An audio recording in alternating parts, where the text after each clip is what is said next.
Salve, salve! Sejam bem-vindos! Para onde caminha o varejo? O que podemos esperar das tendências para o ano que se inicia?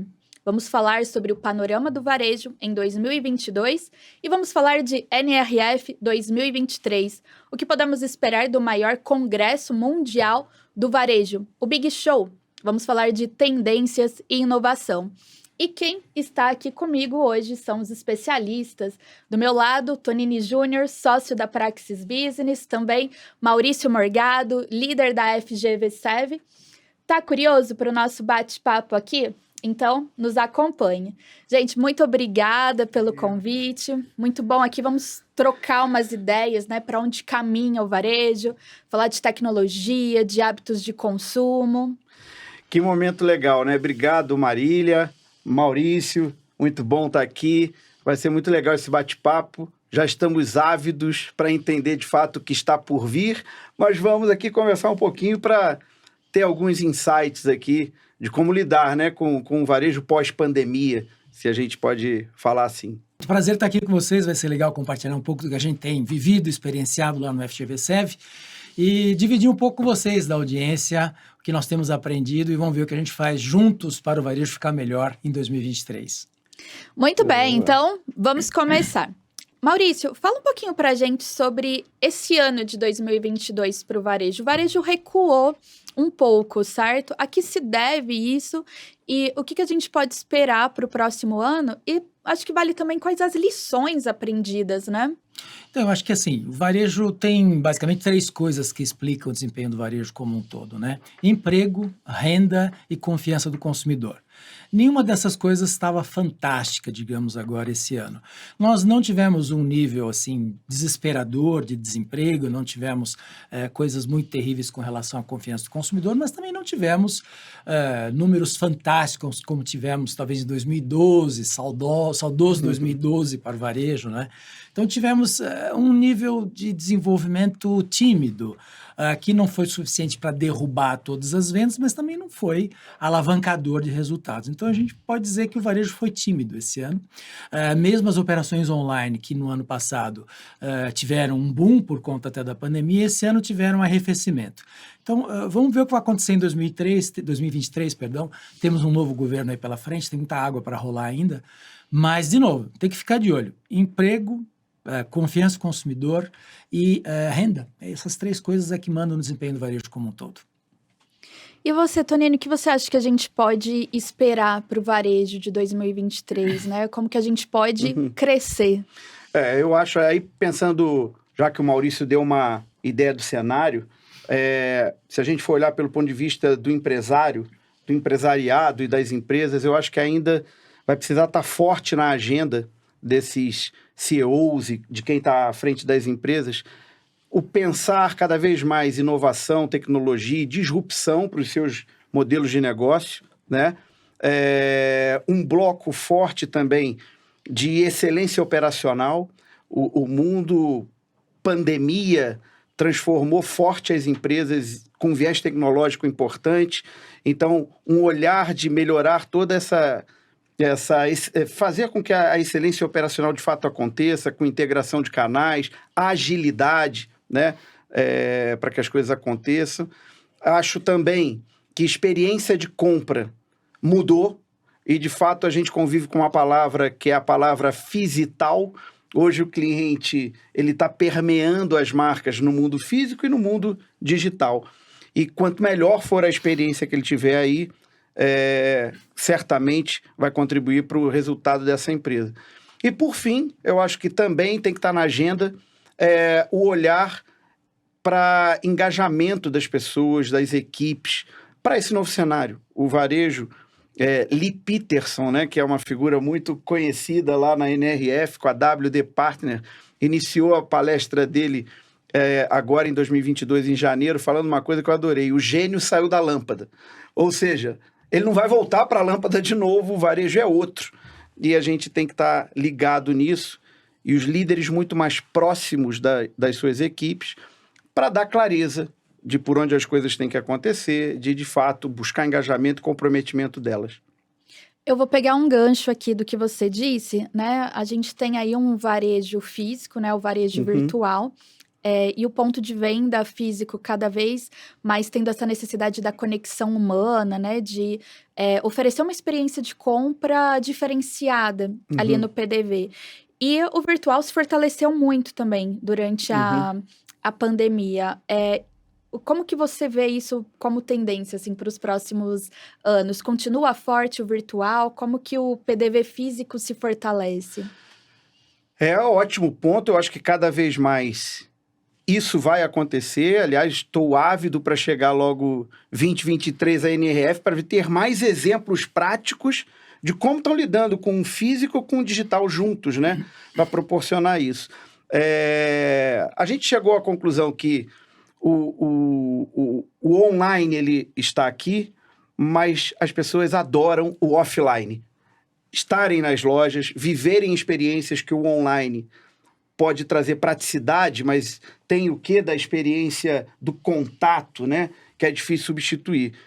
Agora, o consumidor é outro, ele mudou e a gente precisa entender que existem novas competências nessas equipes que precisam ser vistas. Então, aqui eu acho que um ponto que me marcou muito lá, e tento falar isso em consultorias aqui, é o olhar das pessoas, das equipes, voltadas para o comportamento delas.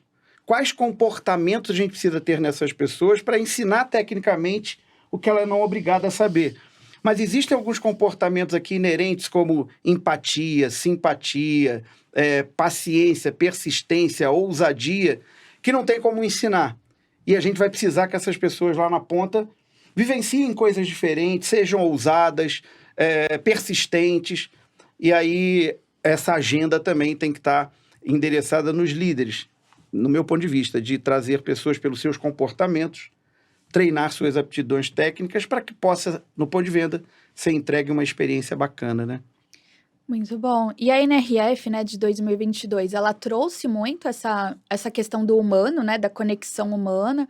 A gente tem falado muito, né, de uma liderança, né, uma liderança com compaixão, até mais do que empatia. E trouxe também muita novidade, né, a NRF desse ano sobre novas tendências tecnológicas. Uhum. E aí, entrando um pouquinho também nesse assunto, né, das novas tecnologias, vou puxar aqui para o Maurício. Como que você vê isso? O que tem sido apresentado na NRF? Você acha que é algo assim muito futurista, ou como a gente fala, pirotécnico, ou traz algo que já está aí, já está batendo na porta, né? E que vai impactar no varejo no Brasil, trazem coisas que já estão mexendo com os pequenos negócios também, com os franqueados. E o que a gente pode ter, né, de tendências tecnológicas que serão utilizadas aí na prática, no dia a dia do negócio? Então, eu acho que tem muita coisa acontecendo, mas assim, tem muita coisa que parece pirotecnia, porque talvez ela não seja tão relevante para o consumidor. Então, tem coisas bonitas de se ver, mas que muitas vezes não estão funcionando.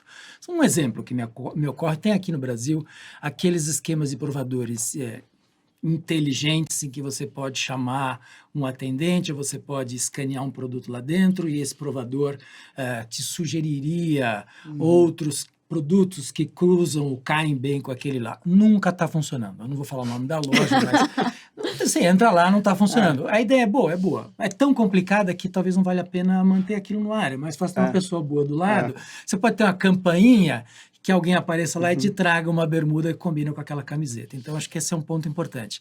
Essas ideias todas têm que ser analisadas, principalmente pelo ponto de vista da relevância para o consumidor e da capacidade de fazer as empresas têm de fazer aquilo funcionar. Eu acho que esse é um ponto importante. Então, tem ideias muito legais que aparecem e que acabam ganhando esse aspecto de pirotecnia por não funcionarem. Mas das que eu apostaria, assim, uma que eu tenho visto, que é quase que de bastidor, é CRM, por exemplo. CRM é uma coisa que a gente poderia trabalhar com bastante utilidade, poderia direcionar ofertas de maneira muito clara para os consumidores, ela consegue ligar o online com o offline de um jeito muito legal. O nomezinho que saiu da moda, agora, sei lá, às vezes vira inteligência artificial, tem outros nomes bonitos, mas é assim, analisar o comportamento do consumidor, quer seja o nome que isso tenha, e tentar prever ou tentar ajudar esse consumidor a fazer novas compras ou tentar adivinhar o que esse consumidor vai consumir no futuro. São possibilidades aí que a gente tem que ajudaria bastante o processo de consumo como um todo, né? Ajudaria, por exemplo, a desenhar as lojas. Se nós entendêssemos quem mora no entorno de uma loja física, nós conseguiríamos desenhar a linha de mercadorias, desenhar o perfil dos atendentes, desenhar o visual da loja, né?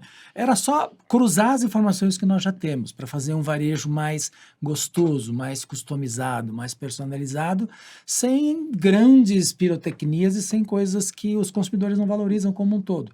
Porque o que você quer na realidade? Você está comprando no online, você quer que a mercadoria chegue direito, que você receba o que você efetivamente viu na tela, né? Que você não seja enganado, digamos, pelas imagens do site, do aplicativo, do celular, o que for.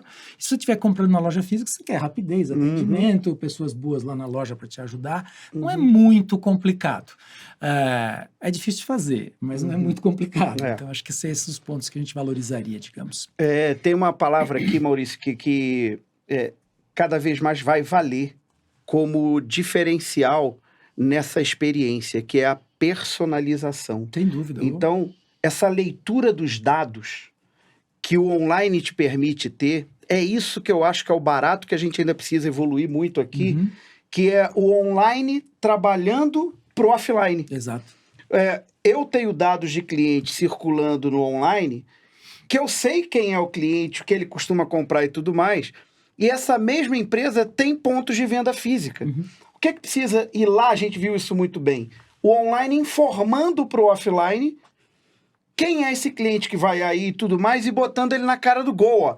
Liga para o Maurício que, por exemplo, essa campanha que a gente colocou no ar atende combina muito direitinho com ele. Exatamente. E é o online trabalhando com o offline, proporcionando essa experiência fantástica, né? Então, tem muito a evoluir aqui, porque não adianta ter dados.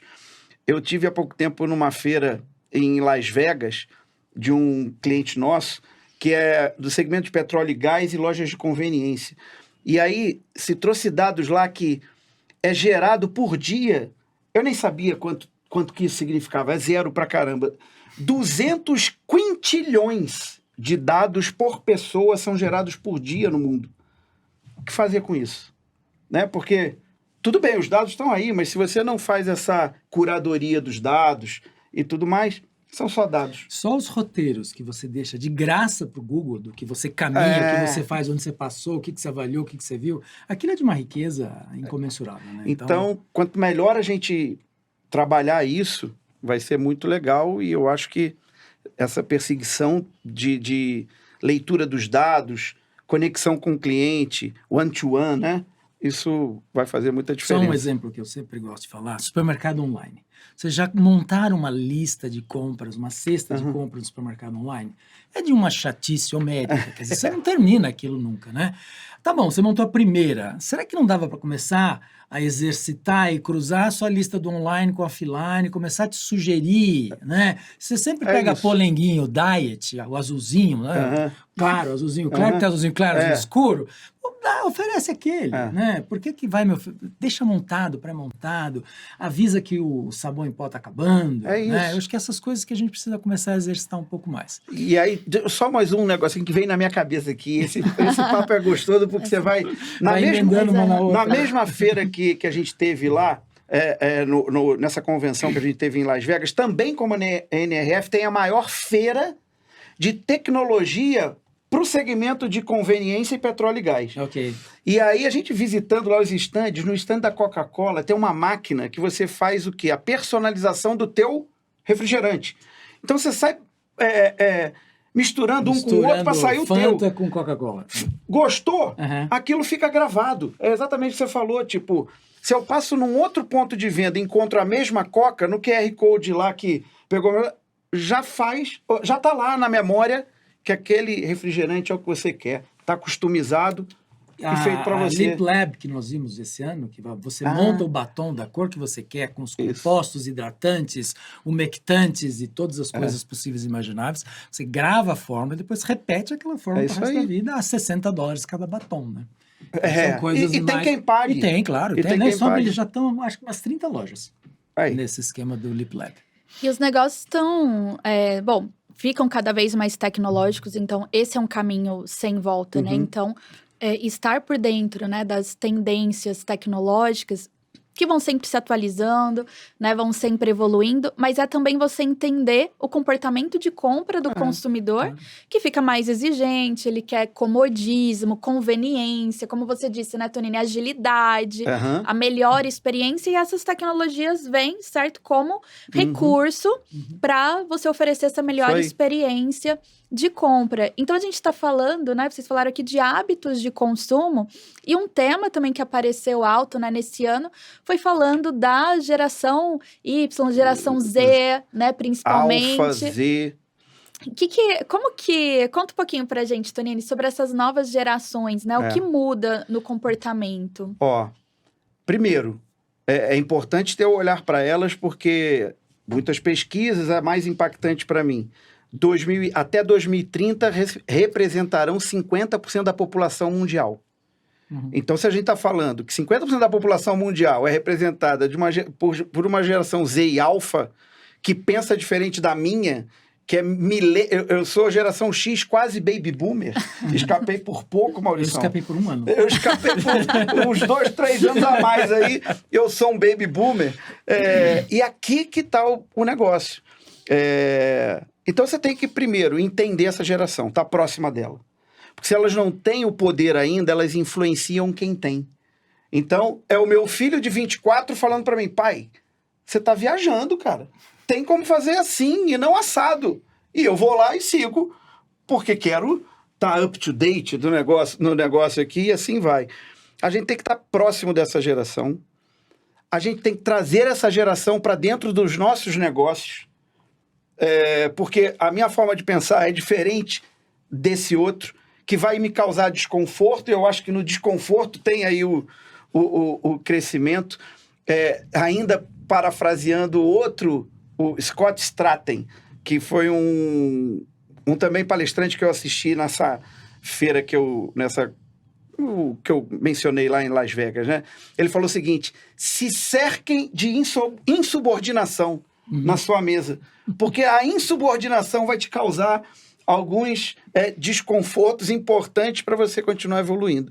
Então, eu acho que traga essas pessoas para trabalhar, para ter, numa mesa de decisão, opiniões diferentes, né? Porque isso pode te ajudar a entender um pouco mais de tudo.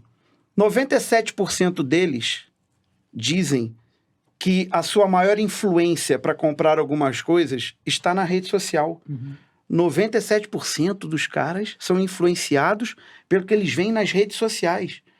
Então, as estratégias têm que passar por aí das empresas. A gente precisa ter um olhar para isso, né? O que, no meu caso, que já mencionei, que sou de uma outra geração, você precisa estar com pessoas melhores do que vocês para poder entender como é que isso faz, porque eu sou da época do fax, enquanto a coisa já está no metaverso. Né? Já está na inteligência artificial e por aí vai. Até puxando um gancho, né? Falando de metaverso, de inteligência artificial, tudo isso, lojas autônomas, enfim, como preparar, né, a equipe também, né, de colaboradores no varejo para tudo isso que está por vir, né? Qual a melhor forma de trabalhar também essa mão de obra, né, cada vez mais qualificada? Qual que é a visão de vocês? Eu acho que tem um ponto também, que até pegando carona na resposta anterior, esses jovens, eles estão trabalhando conosco também, né? Eles são nossos funcionários, né? Então, a gente tem que, até por conta dessa diferença generacional, a gente tem que conversar com eles de um jeito diferente, tem que treinar de um jeito diferente, tem que ensinar essas pessoas, treinar essas pessoas de um jeito diferente, né? A gente na escola sente dificuldade em dar aula para essas pessoas, né? Elas interagem de um jeito diferente, elas resolvem as coisas no celular com muito mais rapidez. Então, eu acho que, de alguma forma, eles já estão mais preparados para essas novas tecnologias. Eu não tenho muita dificuldade de explicar para uma pessoa de 20 e poucos anos como é que funciona uma loja autônoma. Né? Ele entende com muita facilidade, né? Como ele entende com super facilidade como utilizar um aplicativo. É mais difícil explicar como funciona uma loja autônoma para uma pessoa com muita experiência de varejo, né? Cadê o caixa? Como não tem caixa, né? Eu acho que é um lado até positivo, né? Eu acho que essas pessoas são muito mais receptivas a novas tecnologias do que a gente possa imaginar, talvez possa imaginar. Outro assunto também em alta, né, e eu acho que deve continuar em alta, né, falando de 2023, além das novas gerações e novos hábitos de consumo e novas tecnologias, é a questão da diversidade, né, da equidade. Vocês acham que esse é um tema que aparece também na NRF de 2023, pela relevância também? Eu não tenho dúvida. Não vai parar de aparecer. Apareceu muito durante a pandemia, naquelas NRFs que foram virtuais, tivemos 2 edições, apareceu fortemente, e uma empresa como a Best Buy, por exemplo, ela fez, o diretor de RH, ele virou Chief, né, de RH e inclusão.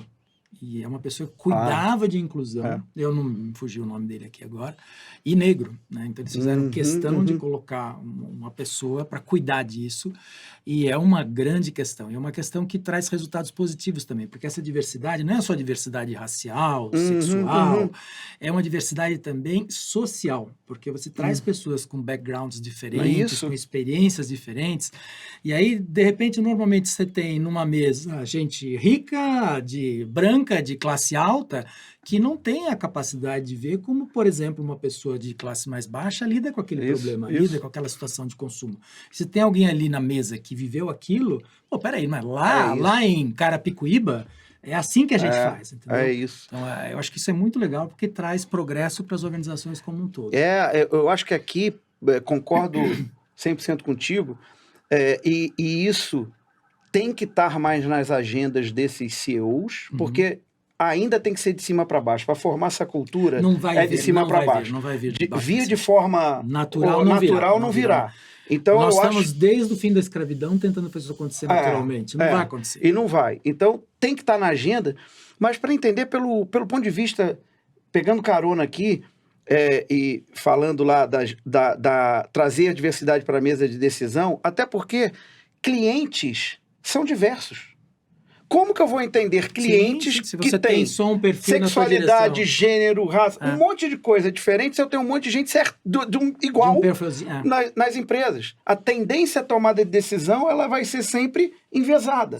Né? Então, é inteligente isso estar na mesa de decisão. E rentável fora o lado da igualdade mesmo, tudo que a gente falou. Progresso da sociedade como um todo. E as marcas também começam a olhar para isso, né, de diferentes formas. Eu estava lendo, né, uma matéria sobre, desde na propaganda, por exemplo, uma propaganda de uma mulher na Harley Davidson, né? E até nos produtos, né? Também, por exemplo, uma embalagem da P&G de sabonete com as bolinhas, né?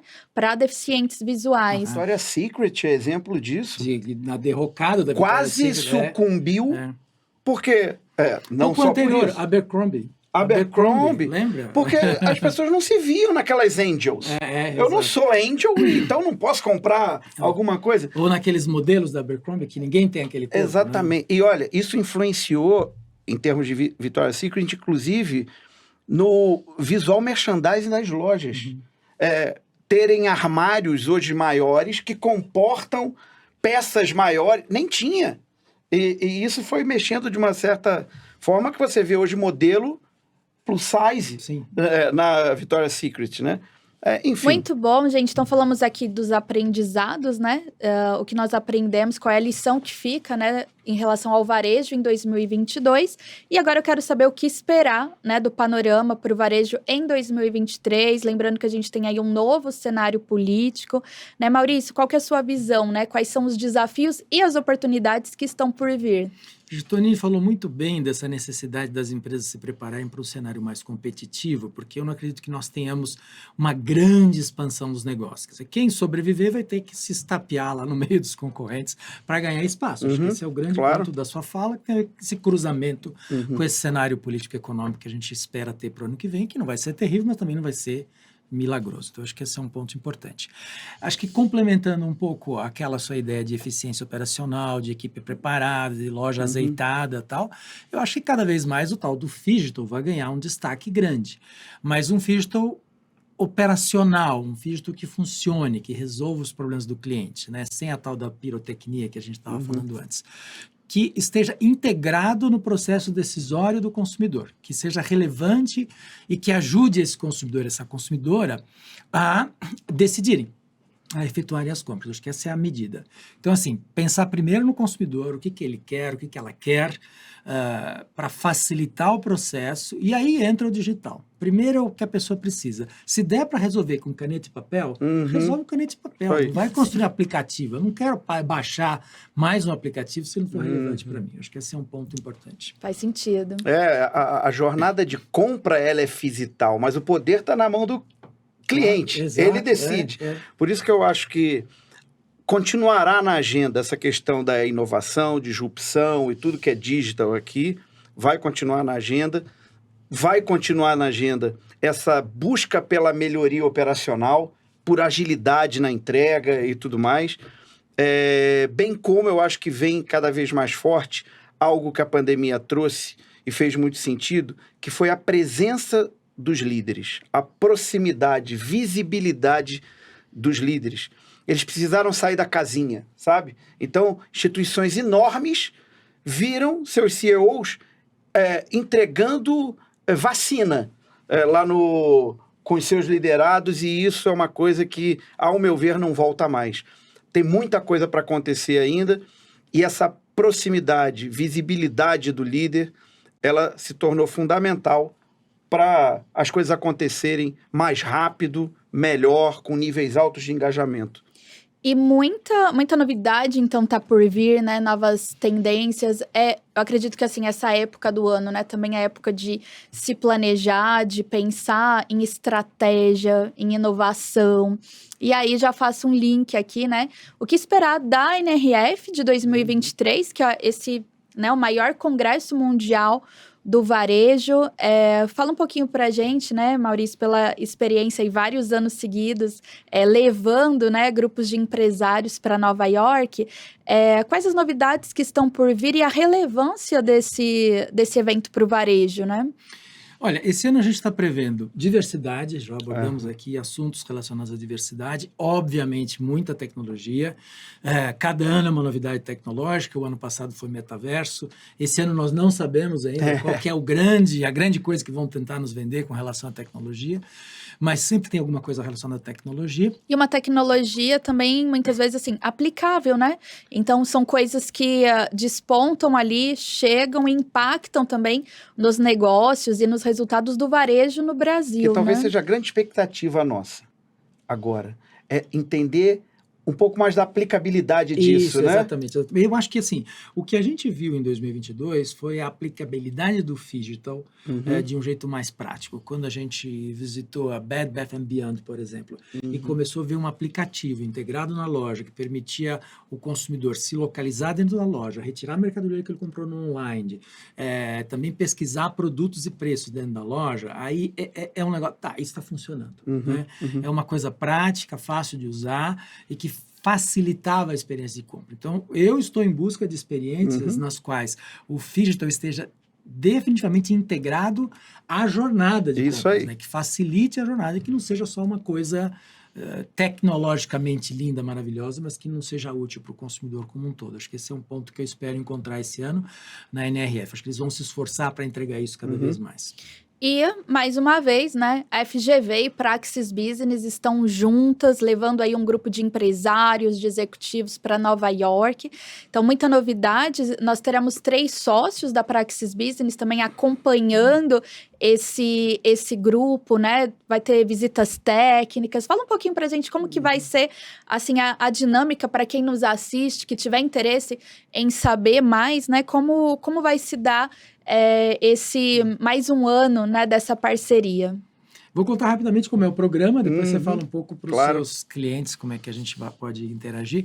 Mas, basicamente, no dia 15 de dezembro, nós vamos ter uma reunião preparatória aqui em São Paulo, que vai ser transmitida online para as pessoas que fazem parte do programa. E depois as pessoas podem comemorar o Natal e o Ano Novo em paz. E o programa de verdade lá nos Estados Unidos começa dia 14 de janeiro, que é um sábado. Isso. 14 de janeiro é sábado. Né? A gente tem a nossa reunião preparatória, vocês pegam os crachás. E a NRF acontece domingo, segunda e terça. Então, 15, 16 e 17.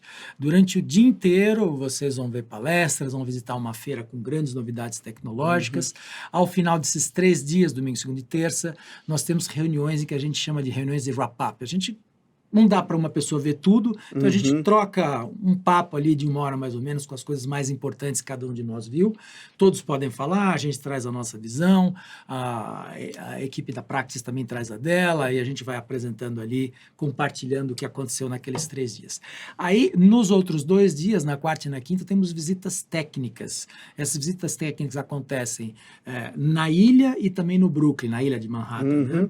Então a gente visita a Quinta Avenida, visita Sorro, visita Brooklyn. Prepara para andar, né, Maurício? Se prepara para andar, é um roteiro. Tá frio, mas se você botar um bom agasalho... se você botar um bom agasalho, dá para curtir bastante. Porque, assim, Nova York é uma cidade para você ver a pé. Isso aí. É tudo perto, mas é longe. Então, se você pegar a Quinta Avenida, é enorme, é uma lojinha do lado da outra. Lojinha não, lojonas, né? Uma do lado da outra, e você vai vendo, vai aproveitando aquilo de um jeito bacana. E é muito melhor fazer isso a pé, porque rende, você vê mais coisas. Então, a gente prepara um roteiro. Além disso, tem um aplicativo. Se você quiser fazer antecipado, chegar alguns dias antes, você pode fazer algumas visitas antes. Nosso aplicativo tem mais de 200 lojas. Nós não vamos visitar 200 lojas. A gente seleciona algumas lojas assim para visitarmos em grupo. Mas basicamente é isso. E depois tem um pós, né? A gente volta aqui no dia 7 de fevereiro, se eu não me engano, tem um pós. No link aqui embaixo, vocês podem acessar a programação completa, com todos os detalhes, preços, como fazer a inscrição, dia a dia o que vai acontecer.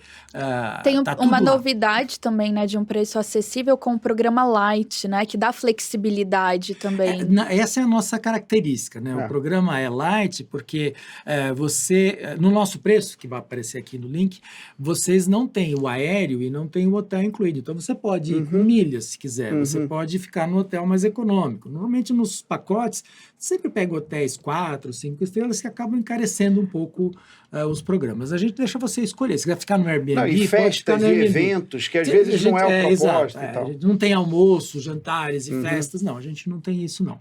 A gente foco no conteúdo e aprendizado. Conteúdo e aprendizado. Tanto que nessas visitas, a gente sempre tem um porquê de visitar aquela loja, qual é o ponto a ser olhado naquela loja. A tecnologia, a integração dos canais. Digital. Isso, que a gente procura fazer essa curadoria de quais lojas visitar e o porquê estamos visitando cada uma dessas lojas. Qual é o olhar ali, né, que vai ser visto ali.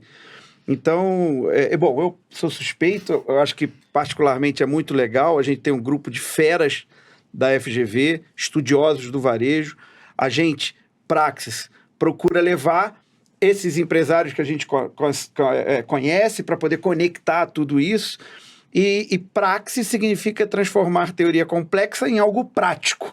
A nossa missão lá é exatamente isso. O que disso tudo pode fazer sentido para a gente lá no Brasil e de que maneira faz, né? Então, esse Ctrl-C, Ctrl-V e Ctrl-T, que é a tradução disso tudo para o Brasil, é o que a gente se esforça em fazer lá enquanto Praxis. É a curadoria, né? A tradução para o varejo no Brasil. Nós temos muitos franqueadores, né, também nos grupos, então muitas vezes fazendo a tradução para o franchising, né, para o franqueador, para o franqueado. Isso. Muito legal. Como a gente acessa muito essas pessoas, a gente consegue levar essas pessoas junto com outro pool de pessoas que a FGV acaba levando, de empresários, não necessariamente do mundo do franchising, mas é isso que é o legal, né? É o network que se cria ali, e essa troca de ideias que é bastante legal. E é por isso que a parceria tem dado certo, porque a missão do Centro de Excelência em Varejo é exatamente aproximar a teoria da prática. E é o que vocês fazem com Praxis. Casamento perfeito, exatamente. É muito bom. Gente, muito bom. Eu acho que a gente teve aqui uma verdadeira aula, né, de como foi um pouco aí o varejo em 2022, o que a gente leva para 2023. E quero agradecer, né, mais uma vez aqui por compartilhar esses insights, essas reflexões e aprendizados aqui com a gente.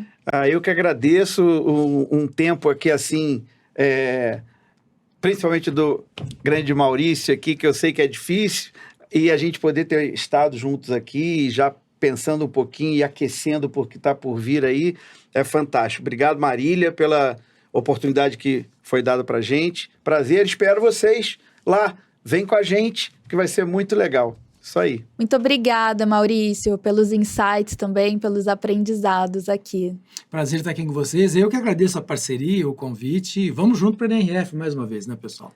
Vai ser ótimo estar com vocês lá. E, gente, é isso. Sem informação, sem conhecimento, o varejo não caminha. Então, a gente te espera na NRF 2023. Nós temos um encontro marcado agora em Nova York.